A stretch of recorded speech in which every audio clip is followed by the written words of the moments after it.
What is going on, guys? You're finally back in the garage. In front of me, I have my old freeze plug, new freeze plug that's steel, and we have the rubber one. And we have the rubber one disassembled. We also have some thread locker. So what I want to talk about real quick is, obviously, these are the better choice. The problem is, you're just not in a tight. I'm just not in a tight. Well, I'm in a tight spot, and I can't install these. So I'm stuck with these. But I haven't heard much bad things about these. And to me, honestly, these are the better choice.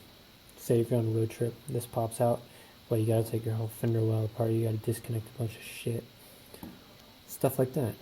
This guy, boom, pop in, tighten up. You're good. Limited tools, ½ inch. That's a ½ inch drive or ½ inch nut. Really convenient. Say if you install these, all your freeze plug and one of these pops out, no problem. You have a spare, pop it back in, you're on your way.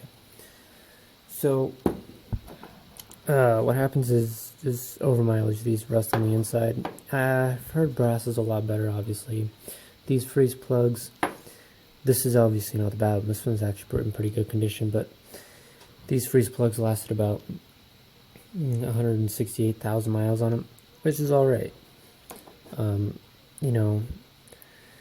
I have most of the truck taken apart, but I just have no room. I'm not taking off the exhaust manifolds to do this crap when I can just go to the store, $4, 15 minutes it's in. So the basic principle of these is tighten this nut, these sandwich this together, this rubber hard plastic expands once it gets squeezed. So on this I've broken one down, so we're going to start at the back. So at the back you have this bolt, and it has some square sides you can see, and that locks the bolt in place, because you obviously can't get a wrench on the other side to hold it while you're tightening it. Also on this I will note, I was a little skeptical about this at first, but this does have an O-ring, which is very nice. It seats up against this, just sealing that off. Okay. So after this, you have the rubber gasket, depending on how big yours is or not. So we have that. This goes on there like this, locks into place. Other washer on there, your nut on there. There you go. Stick that in there and tighten it up. So you might be wondering why I have the thread locker. Well, here's the thing. If you notice, this thing does not have a lock washer, and this just getting loose, it just kind of sketches me out. And adding thread locker to this all the way down the bolt is also just going to help everything stay in place, in my opinion. So what we're going to do is, before we install these, we're going to take this out, take this apart, put some thread locker on there, run the bolt back in, put this shit all together, and put the nut on, install it in the block, tighten it up. There we go. So some of you guys might be wondering, well, do I put this entire thing inside my block? The answer is yes, if it will fit. Mine will fit. The instructions are to put this completely flush, and that means it's going to give you, a couple millimeters that's actually touching, but all this space in here is just in the coolant, which is okay. I did install this one already just to test fit, see if the camera can pick it up a little bit, maybe. You can kind of see a line right there, but that's how much you covered, which is pretty good. And it also says, do not use sealer. I recommend you listen to them. They know what they're doing. They know what they're talking about. They know how they made their products.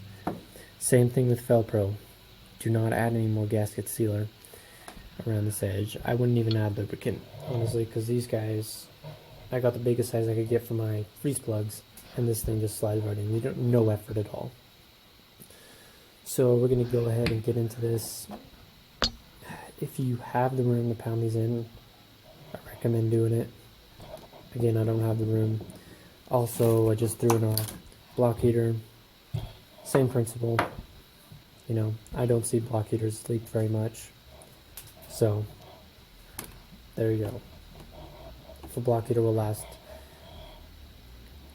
a couple years, then these are obviously going to do the trick if you install them right. Do it right, do it once. Let's get into the video. So, I'm just going to do it right here. Take the nut off, take the washer off, slide this thing out. I haven't even opened this yet. I'm not sure if I need to do it. Yeah.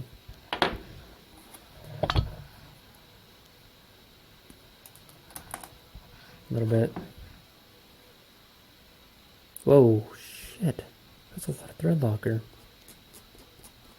Okay, well that's probably too much.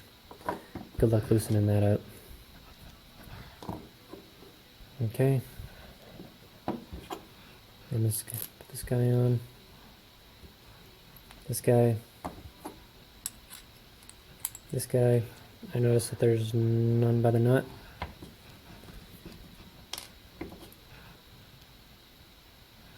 There we go. Probably put way too much on there. There we go. We're gonna go install this right now. Okay, we are in my very dark space here. I'm gonna turn the light on so you guys can see what the fuck we're doing here. As you can see, I got my block heater right over there, all tightened up and torqued. Torque that to spec, otherwise she's gonna leak. We're gonna use my fine example right here. If I can get some light on it, and if I can find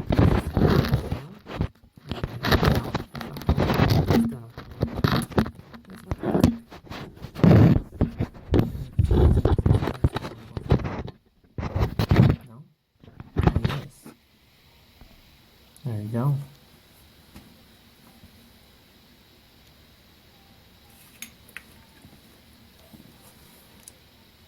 Clean surface. Pop it in. See how freely it spins in there? You don't need any effort. The problem is when you tighten up this nut, this thing's gonna spin, so you're gonna have to put some weight on this thing. You're gonna push on it. Tighten it up. 1/2 inch using a 3/8 drive.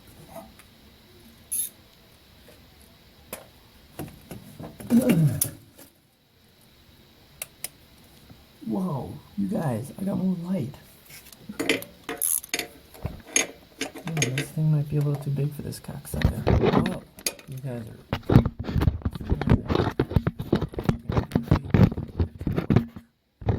not really helping out. Let me see if I can at least get the socket on it.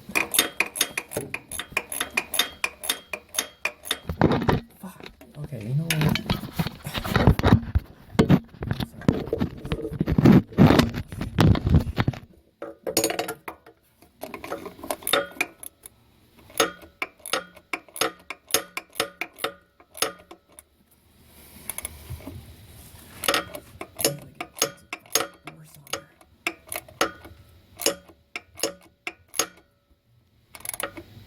There we go.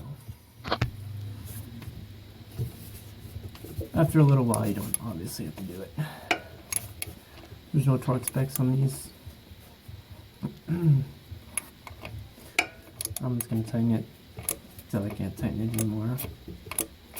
And I think I'm going to grab an extension because, as you can tell, I'm getting really like 2 or 3 turns. If I can get my hand out of there, go. Hey, extension. Ooh. By the way, this is on my 1994 Ford F-150 4.9 liter, the one that will run without coolant or oil. Still getting like half a freaking turn on it, and my light just went out. One of my lights. Oh my gosh, dude, I really gotta get a longer extension.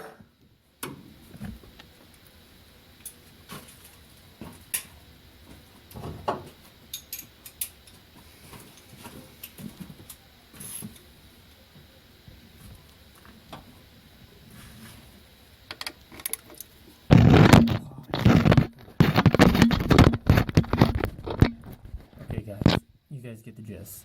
Tighten it till it can't tighten anymore. We'll be back. Okay, so as you can tell, I got it pretty tight to the point where it was. Let me get a better light, guys. I'm sorry.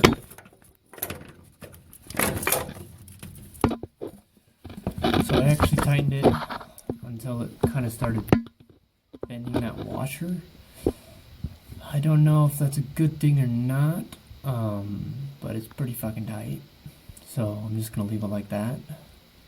And now I'm gonna do like form 3 more, and we'll fill up the coolant later in the week after I get everything back together, and we'll see how she does. If she leaks, try tightening it. If she still leaks and they're under warranty, we'll just replace it. A lot of coolant though. Okay guys,